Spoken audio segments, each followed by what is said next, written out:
Welcome to the last breakfast. Please enjoy the video. You start by confirming prerequisites: an active Upstox account, API access, and a funded trading ledger.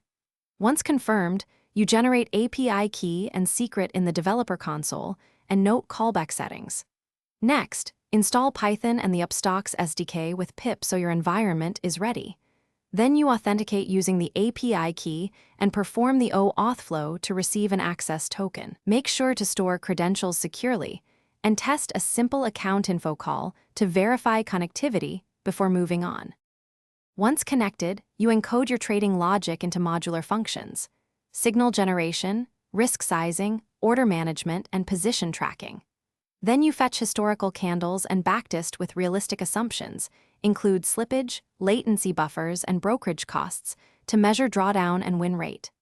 After backtesting, switch to paper trading or tiny live orders to validate execution behavior and order fills. Make sure to instrument logs and metrics so you can observe fills, rejections, and latency. This helps you refine timing and error handling. You deploy your algo to a resilient VPS, schedule a supervisor to auto-restart on failure, and enable logging to cloud storage for audits. Then you wire alerts for daily P&L, margin calls, and critical exceptions, and implement circuit breakers to stop trading after defined losses. Finally, run a go-live checklist, confirm cron jobs, token refresh, and time zone alignment.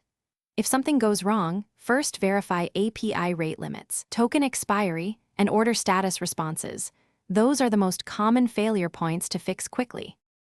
Thanks for watching. If this was helpful, leave a like and consider subscribing. See you next time.